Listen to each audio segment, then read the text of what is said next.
প্রিয় দর্শক, চ্যানেল আয়ের পর্দায় আপনাদেরকে স্বাগত জানাচ্ছি। মানুষের আশা আকাঙ্ক্ষা প্রত্যাশা নিয়ে আমাদের আয়োজন এখন কি চাই। আওয়ামী লীগ সরকারের পতনের পর থেকেই দাবি আদায়ের শহরে পরিণত হয়েছে রাজধানী ঢাকা। আন্দোলনকারীদের মিছিল, সমাবেশ ও অবস্থান কর্মসূচির জন্য তৈরি হয়েছে অসহনীয় যানজট। গত ২১ আগস্ট সন্ধ্যায় বিদেশি কূটনীতিকদের সাথে বৈঠকের জন্য প্রধান উপদেষ্টার সরকারি বাসভবন থেকে ৫ মিনিটের দূরত্বের হোটেল ইন্টারকন্টিনেন্টালে যাওয়ার জন্য বের হতে পারেননি অন্তর্বর্তীকালীন সরকারের প্রধান উপদেষ্টা ডক্টর মোহাম্মদ ইউনূস। কারণ তখন তার বাসভবনের সামনে ধর্নায় বসেছিলেন একদল মানুষ। তারা মনে করছেন তারা এক কঠোর বৈষম্যের শিকার। তাদের চাকরি পাকা করে বৈষম্য থেকে মুক্ত করতে হবে সেদিনই, তখন।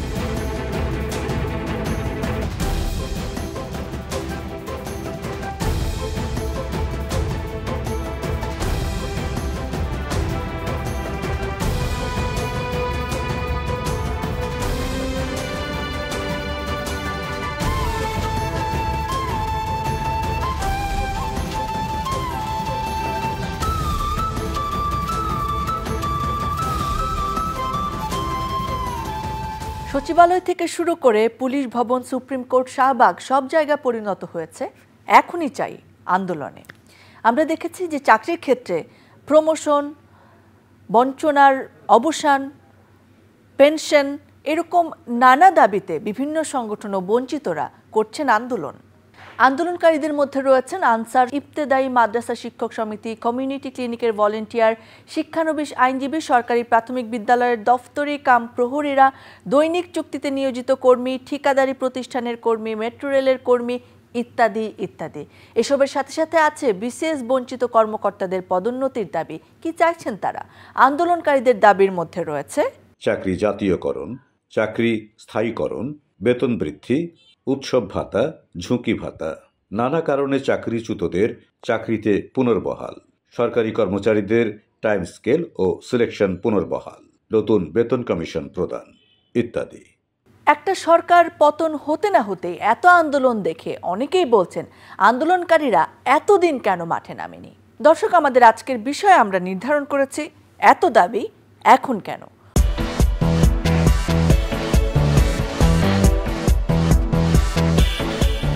এ বিষয়ে কথা বলার জন্য স্টুডিওতে আমাদের সঙ্গে তিনজন অতিথি রয়েছেন একজন সাবেক জেলা প্রশাসক জনাব AR মোল্লা, স্বাগত জানাচ্ছি আপনাকে। আমাদের সঙ্গে রয়েছেন বৈষম্য বিরোধী ছাত্র আন্দোলনের সহ সমন্বয়ক শাকিল আহমেদ, আপনাকে স্বাগত। আমাদের সঙ্গে রয়েছেন দৈনিক যুগান্তরের প্রধান প্রতিবেদক মাসুদ করিম, স্বাগত জানাচ্ছি আপনাকে।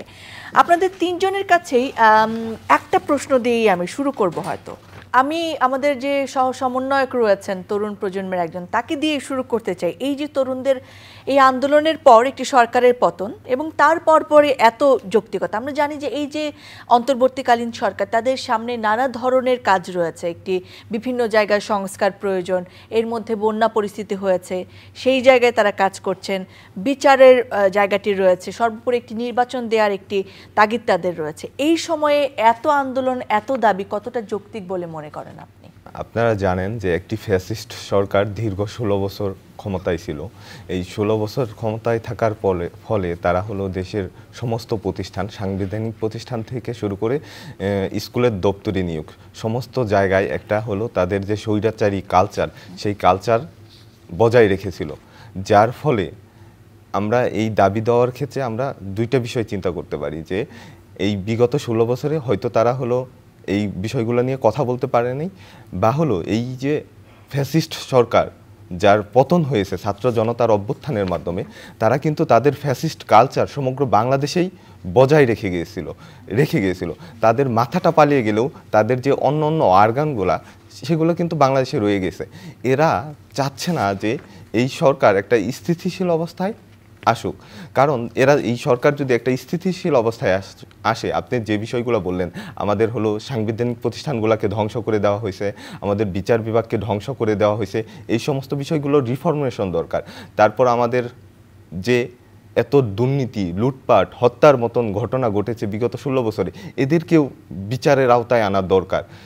কিন্তু এদেরকে বিচারের আওতায় আনতে গেলে যারা এখন বাংলাদেশে বহাল তবিয়তে আছে, যারা এই বিগত 16 বছর ফ্যাসিবাদী সরকারের দালালি করেছে, তারা কিন্তু বিচারের আওতায় চলে আসবে।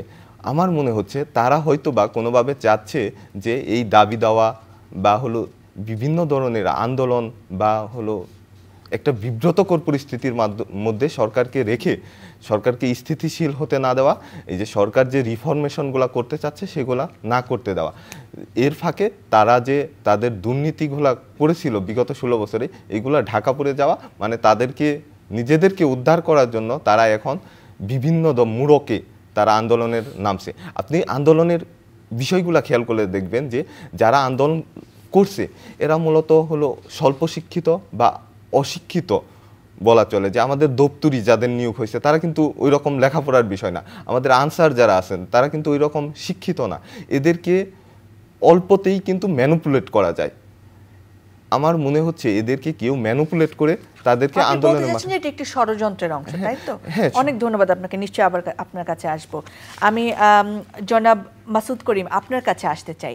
এই যে দাবিগুলো আমরা এখন দেখছি বা যে দাবির জন্য মাঠে নামা হয়েছে, এই দাবিগুলো কিন্তু নতুন কিছু নয়, এবং যে প্রশ্নটি জনমনেও আসলে রয়েছে একটি কমন প্রশ্ন, যে এতদিন তারা কেন মাঠে নামেননি, এখন নতুন একটি সরকার গঠনের পরপরই এই যে এত প্রেশার, এই বিষয়ে আপনার মন্তব্য কি একজন সাংবাদিক হিসেবে?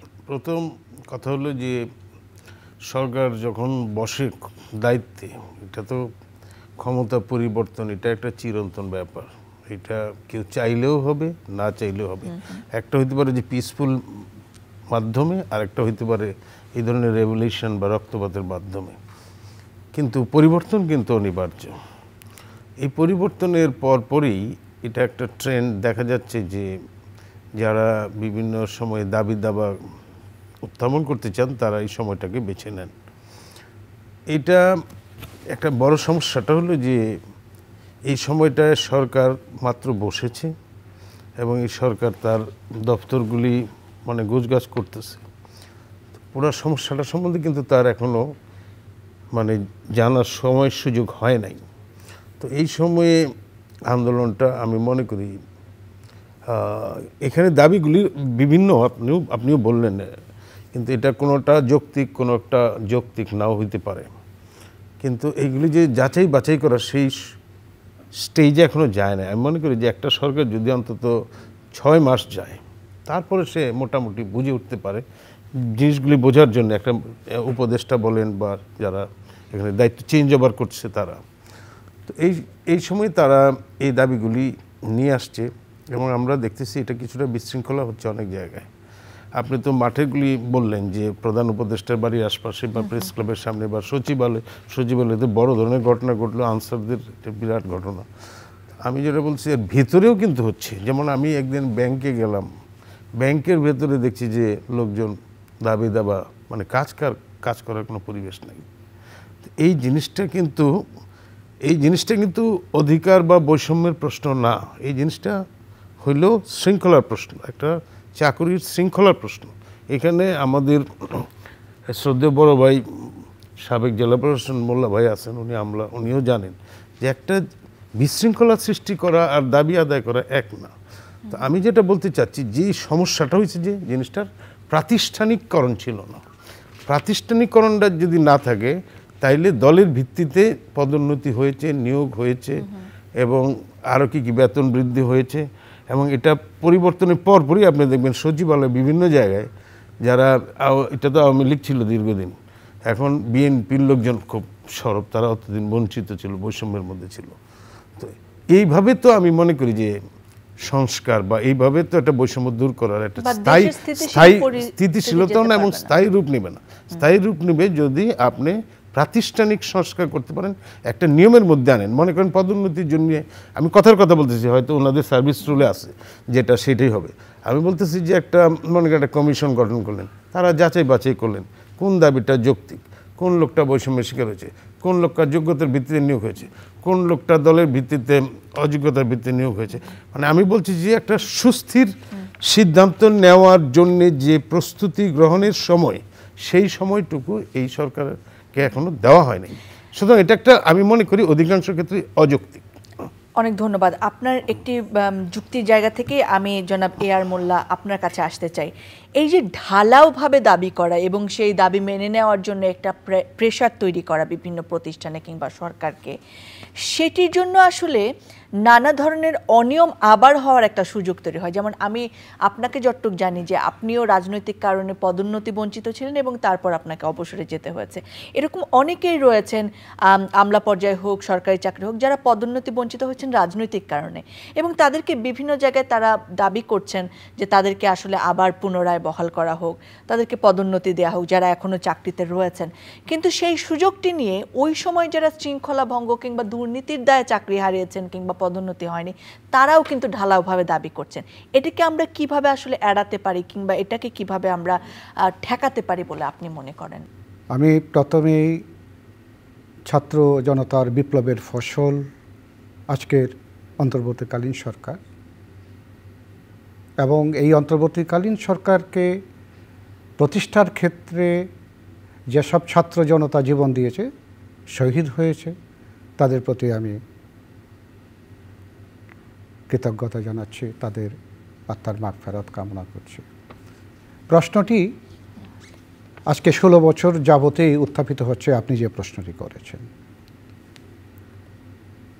না পাওয়ার বেদনার কারণে কিছু কিছু ক্ষেত্রে মানুষ ন্যায় বিচারের আশায় আন্দোলন করছে, আবার কিছু কিছু ক্ষেত্রে আমাদের শাকিল সমন্বয়ক বৈষম্য বিরোধী আন্দোলনের যেটা বললেন এবং মাসুদ করিম ভাই যেটা বললেন, যে কিছু কনস্পিরেসিও এর মধ্যে কাজ করছে।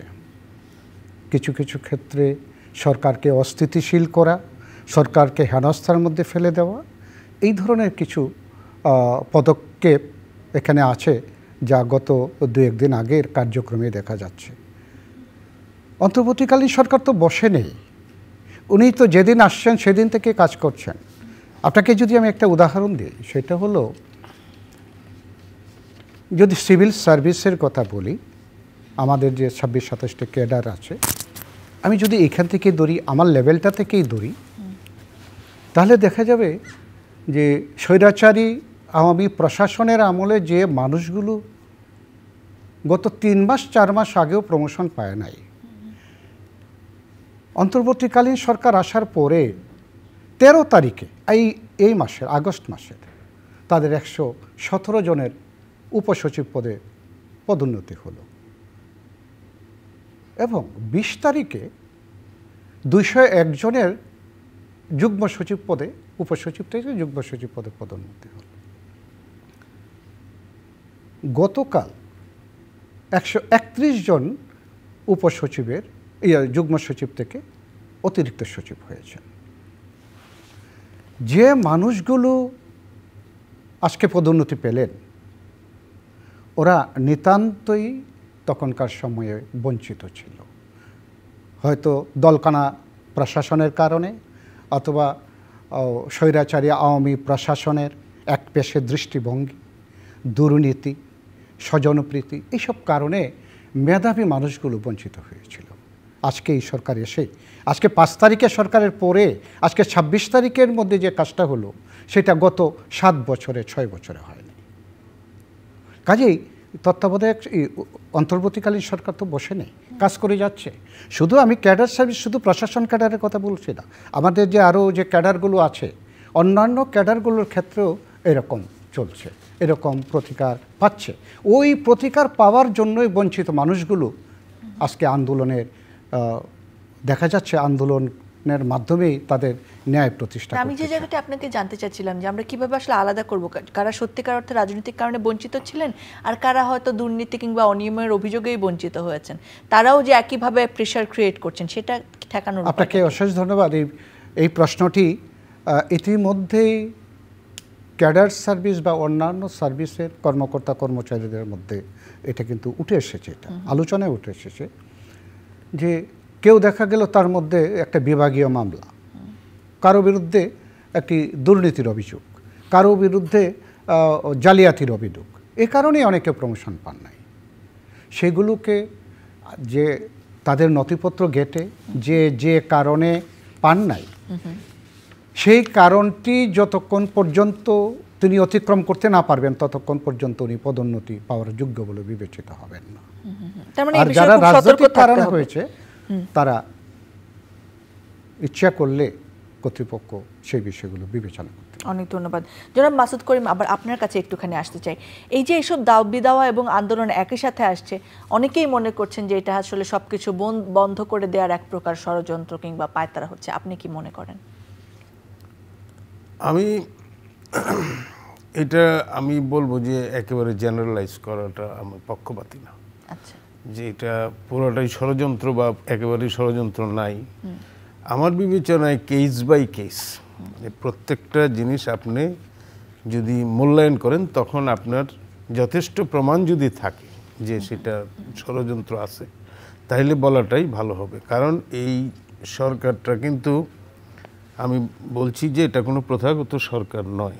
আমাদের ছাত্র জনতা একটা আন্দোলন করেছে বৈষম্যের বিরুদ্ধে, এটা আমাদের সংবিধানের স্পিরিটেও আছে। আমাদের বাংলাদেশের যে স্বাধীনতা স্পিরিট, সেটাতেই বলা হয়েছে যে আমরা সোসাইটিটা একটা ন্যায় বিচার ভিত্তিক সমাজ প্রতিষ্ঠিত হবে, এটা মূলনীতি, আমাদের সংবিধানের অন্যতম মূলনীতি।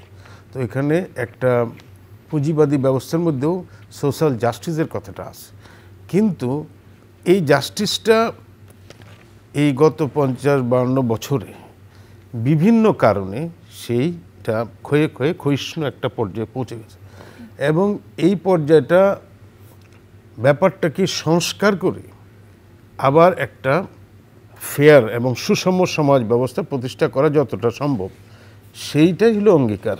এই যে লড়াই সংগ্রাম, এই যে শাকিলরা যে লড়াইটা করলেন এবং যারা আত্মাহুতি দিলেন, তাদের ইচ্ছাটা কিন্তু সেইটাই, একটা বৈষম্যহীন সমাজ প্রতিষ্ঠা করা। তো এইখানে বৈষম্যহীন প্রতিষ্ঠা, আমি বলবো যে এটা তো রাতারাতি সম্ভব না, যে আমরা একটা স্বপ্ন দেখলাম কালকে সকালে উঠি স্বপ্ন পূরণ হয়ে যাবে, সেটাও সম্ভব না।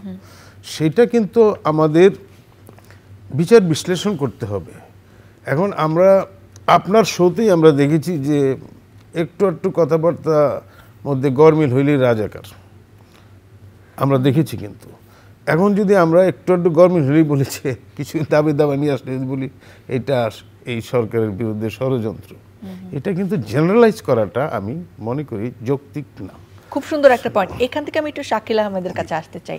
আপনি বলছিলেন যে এটা আসলে ষড়যন্ত্রের একটি অংশ, তবে বৈষম্য বিরোধী ছাত্র আন্দোলনের সমন্বয়ক সার্জিস আলমও বলেছেন যে 16 বছর ধরে যেসব মানুষ কথা বলার সাহস করেনি, 53 বছর যারা রাস্তায় নামার খুব একটা সাহস করেনি, তারাই অন্তর্বর্তীকালীন সরকার গঠন হওয়ার সঙ্গে সঙ্গে চাচ্ছেন 16 দিনের মধ্যে সব সমস্যার সমাধান হয়ে যাক।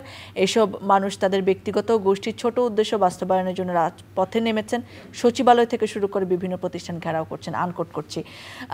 সেই জায়গায় অনেক মানুষ তো সত্যিকার অর্থে বঞ্চিত হচ্ছেন, সেটা আপনি আমি সবাই স্বীকার করব, এবং বঞ্চনার অবসান ঘটাতেই আজকের এই বাংলাদেশ আসলে রক্তের বিনিময়ে আমরা পেয়েছি। যারা বঞ্চিত হয়েছেন তাদের নানা ধরনের দাবিও রয়েছে, তাদের এখন কি করা উচিত তাদের দাবিগুলো পাওয়ার ক্ষেত্রে? আসলে আপনি কি মনে করেন? দেখেন, আমি কিন্তু প্রথমেই বলেছি এখানে দুইটা কারণ থাকে, যে বিগত 16 বছরের অন্যায় অনিয়মের ফলে যাদের দাবি দেওয়া ছিল তারাও কিন্তু কথা বলতে পারে নাই। এই কারণে এখন এই ইন্টেরিয়র গভর্নমেন্টের সময় তারা দাবি দেওয়াগুলো নিয়ে আসতেছে। আরেকটা থাকতে পারে ষড়যন্ত্র, যেটার ব্যাখ্যা আমি দিয়েছি। এখন একটা দাবি দেওয়া পেশ করার কিন্তু একটা ওয়ে আছে। আপনি বললেন আপনি এই বৈষম্যের শিকার, আপনি কালকে জেনে সচিবালয় ঘেরাও করলেন, এটা কিন্তু কোনো ওয়ে হতে পারে না। যে তাদের যে স্বাভাবিক প্রক্রিয়া, তাদের সে যে প্রতিষ্ঠানে কর্মরত বা হলো সে যে জায়গায় বৈষম্যের শিকার হচ্ছে, সে তার স্বাভাবিক প্রক্রিয়ায় অগ্রসর হবে। অগ্রসর হওয়ার সর্বশেষ ধাপ কিন্তু যে ঘেরাও করা বা রাস্তা অবরোধ করা, এই সমস্ত কিছু। কিন্তু আমরা কি দেখতে পাচ্ছি যে প্রাথমিক পর্যায়ে যে তারা হলো রাস্তা অবরোধ করছে, ঘেরাও করছে।